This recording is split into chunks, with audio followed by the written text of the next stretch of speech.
പന്തലിൽ വെച്ച് തന്നെ പൂജാബേട്ടിയുടെ കല്യാണം നടത്തും എന്ന് സിക്കന്ദർ സാബ് ശപഥം ചെയ്തതോടെ അയ്യോ ഈ വീട്ടിലുള്ള മറ്റുള്ളവർ മറ്റൊരു ശപഥം കൂടെ ചെയ്തു. ഇനി പൂജാബേട്ടിയുടെ കല്യാണം കഴിഞ്ഞിട്ടേ ഈ വീട്ടിലുള്ള മറ്റാരെങ്കിലും കല്യാണം കഴിക്കൂന്ന്. അത് നന്നായി. പെട്ടെന്നൊരു കല്യാണം വന്നാ തുണി അലക്കി അലക്കി അലക്കി എനിക്ക് കല്യാണം കഴിക്കാൻ പറ്റാത്ത അവസ്ഥയാവും. പക്ഷെ പെട്ടെന്നൊരു കല്യാണം നടക്കും എന്റെ. എടോ, കല്യാണം കഴിക്കണമെങ്കിൽ മിനിമം താലി കെട്ടാനുള്ള ആരോഗ്യമെങ്കിലും വേണം.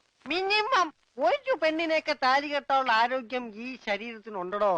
ഇല്ലെങ്കിൽ അവൾ എന്നെ പ്രേമിക്കോ? ദൈവമേ, ഈ ശരീരത്തിനോടും പ്രേമോ? അതേടാ, മേരാ പ്യാരി സോനാരെ. സോനാര് അതായത് എന്ന് പറഞ്ഞ തങ്കമേ. ഓ, അപ്പൊ തങ്കമ്മേതാ പെണ്ണിന്റെ പേര്? തങ്കമ്മ എന്നല്ലടാ പോത്തെ, തങ്കമേ സോനാരെ.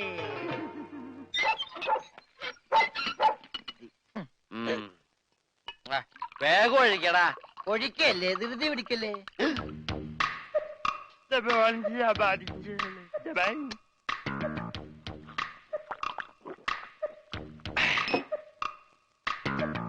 എവിടെയോ എന്തോ ഒരു തകരാറ് പോലെ. തോണ്ടി നാക്കിന്റെ മർമ്മത്ത് തേക്ക്. അയ്യ, എന്തു ചെയ്തത്? ഇത്തിരി സോഡ കൂടി. ആ ഒഴി ഒഴി ഒഴി. നിന്റെ അച്ഛന്റെ അച്ചാറ്.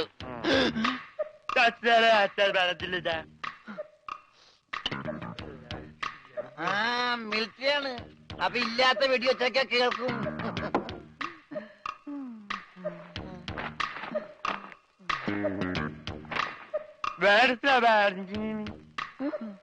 എന്നാ പിന്നെ കിടന്നുറങ്ങിക്കൂടാ.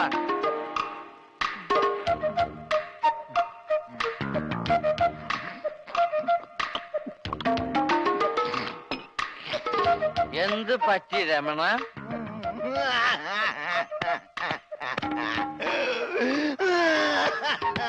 അയ്യോ പാവം. പോട്ടെ പോട്ടെ, അങ്ങനെ അവന്റെ മെയിൻ സ്വിച്ചും പോയി. എന്തിനാ ഇവിടെ ഒരു ബഹളം? ഒച്ച വെക്കാനാ പാട്ടി. വാ, നമുക്ക് സംസാരിക്കാം. എനിക്ക് സംസാരിക്കാൻ ഇവിടെ ആരുമില്ലാതായി. ആരുമില്ലാടാ ഇവിടെ എനിക്ക് സംസാരിക്കാൻ. നീ സംസാരിക്കില്ല, പക്ഷെ പാട്ട് പാടും അല്ലടാ? മതി, സത്യം പറ, എന്തിനാ ഈ വേഷം കെട്ടൊക്കെ? ശരി, നിന്നെ കൊണ്ടത് പറയിക്കാൻ പറ്റുമെന്ന് ഞങ്ങളൊന്ന് നോക്കട്ടെ. വാ പൂജ. മാം സാബ്. എവിടെ പോയി? ഞാനിവിടെ ഉണ്ട്. എനിക്ക് ഇടയ്ക്കൊക്കെ ചെവി കേൾക്കാനും വല്ലപ്പോഴും സംസാരിക്കാനും പറ്റും. ഞാനൊരു പ്രത്യേകതരം ഊമയാ. നിങ്ങൾക്കൊരു സത്യം അറിയോ? എനിക്കൊരു കിഡ്നി ഇല്ല. അതിനെന്തിനാണ് ഊമയായിട്ട് അഭിനയിക്കുന്നത്? നിനക്കെന്താ വായിലാ കിഡ്നി? അല്ല, ഭാരിച്ച പണിയെടുത്ത ഹാർട്ട് അറ്റാക്ക് ഉണ്ടാവുമെന്ന് ഡോക്ടറാ പറഞ്ഞത്. ഊമയായിട്ട് അഭിനയിച്ച സെന്റിമെന്റ്സ് കിട്ടുമെന്നും ഭാരിച്ച പണിയൊന്നും എടുക്കേണ്ടി വരില്ല എന്ന് അമ്മാവനും പറഞ്ഞു. അമ്മാവൻ കാശുമായിട്ട് പറഞ്ഞവരെ ഞാനിവിടെ എങ്ങനെയെങ്കിലും ഒന്ന് പിടിച്ചു നിന്നോട്ടെ. ഞാനൊരു പാവ, ഞാൻ ആർക്കും ഒരു ദ്രോഹം ചെയ്യുന്നില്ലല്ലോ. ഒരൊറ്റ കിഡ്നിക്കാരന്റെ വേദന നിങ്ങൾക്ക് മനസ്സിലാവില്ല. എന്നെ കൂടുതൽ കരയിപ്പിക്കരുത്. ഞാൻ സംസാരിക്കുന്നത് നിങ്ങൾ ആരോടെങ്കിലും പറഞ്ഞു കഴിഞ്ഞാ നിങ്ങൾ പഞ്ചാബികളുടെ മൊത്തം വെള്ളം കൂടി ഞാൻ മുട്ടിക്കും. ഞാൻ ഇവിടുത്തെ കിണറ്റി ചാടിച്ചാവും. എന്താ ഈ കുട്ടി കൈകൊണ്ട് പറയണേ? ശരി, ഞങ്ങള് കാരണം നീ കിണറ്റി ചാടണ്ട. പക്ഷെ ഈ വിവരം ഇവിടെ വേറെ ആരെങ്കിലും അറിഞ്ഞാലുണ്ടല്ലോ, പിന്നെ നിനക്ക് മറ്റേ കിഡ്നി ഉണ്ടാവില്ല. പൊയ്ക്കോ.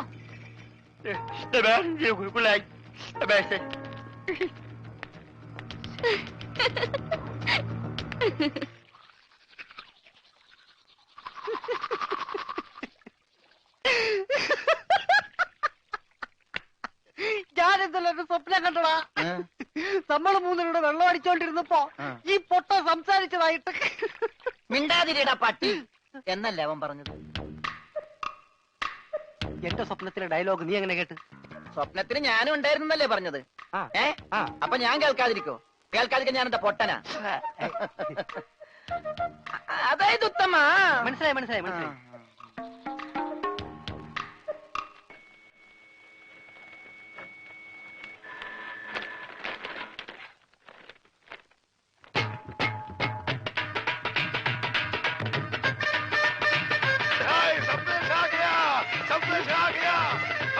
എന്ത് പറ്റി? ഉറച്ചു, കല്യാണം ഉറച്ചു. നമ്മുടെ പൂജാ ബേട്ടിയുടെ കല്യാണം ഉറച്ചു.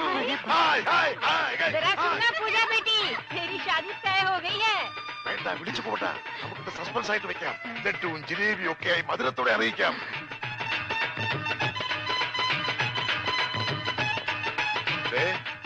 മോൾക്ക് ഇഷ്ടമുള്ള ഒരെണ്ണം എടുത്തേ ഒരു സന്തോഷ വാർത്ത പറയാം. ബേബി,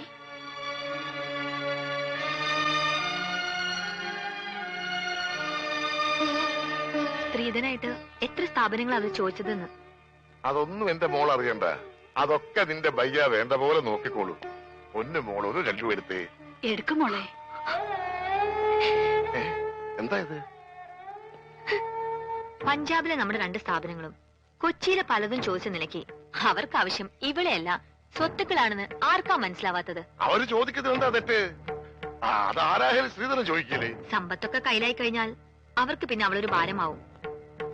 അങ്ങനെ ആരുടെ ജീവിതത്തിലും ഭാരമാവാൻ അവൾ ആഗ്രഹിക്കുന്നില്ല. എന്ന് വെച്ച് വിവാഹം വേണ്ടെന്ന് വെക്കാൻ പറ്റുമോ?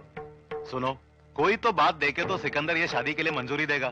അതെ, ഒന്നും കാണാൻ സെക്കൻഡറി സമ്മതിക്കുവോ? നീ ഒരു കാര്യം ഓർക്കണം. നിന്റെ ബയ്യ ഒരു ദിവസം പോലും അവനു വേണ്ടി ജീവിച്ചിട്ടില്ല. ഇക്കാലം അത്രയും നിനക്ക് വേണ്ടി മാത്രം ജീവിച്ചവനാ അവൻ. ബയ്യ പറയുന്നത് മോൾ അനുസരിക്കണം. പക്ഷെ അവൾക്കത് ഇഷ്ടല്ല.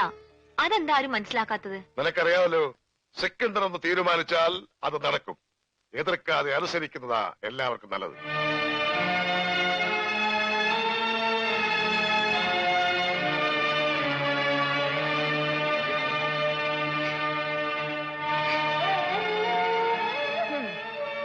ഇങ്ങനെ കിടന്ന് കരയാൻ കല്യാണം കഴിഞ്ഞിട്ടൊന്നുമില്ലല്ലോ.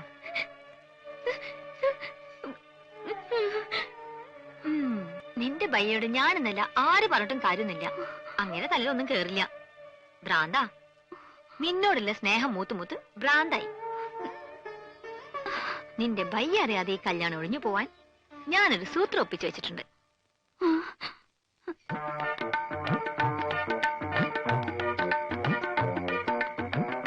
എന്താ? അയ്യേ, ഇതെന്ത് കോലം? ഇവിടത്തെ ആ കിളവൻ സർദാർജി അലക്കാനിട്ട ഡ്രസ്സാ. ഞാനിപ്പോ ഇത് നൈറ്റ് ആയിട്ട് ഉപയോഗിക്കുക. അല്ല, എന്താ കാണണോന്ന് പറഞ്ഞ? അയ്യേ, ലൗലിട്ടൊന്നും ഞാൻ വാങ്ങിക്കില്ല. എനിക്ക് നാണാവും. ഒറ്റ വീക്ക് വെച്ചിട്ട് ഞാൻ പിടിക്കടാ. ഇതെന്താ ഇത്? മലയാളം. അക്ഷരം മലയാളോ? മേം പൂജാനു ദോ സലാം തോ ഇത് പഞ്ചാബിയാ. പഞ്ചാബിലേക്ക് ഒരു സന്ദേശം.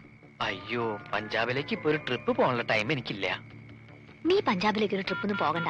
നിന്റെ ശബ്ദം പഞ്ചാബിലേക്ക് പോയാ മതി. ഓ, ശബ്ദമല്ലേ? ശബ്ദല്ല, ഇത് വായിക്കേ. Yes, Mahindra Singh speaking. ഒരു മഹീന്ദ്ര സിംഗ്. ഇത് വായിക്കാൻ. मैं पूजानु दो सलाम दो प्यार करता है. हम एक दूजे बगैर अजी जिंदा नहीं रह सकते.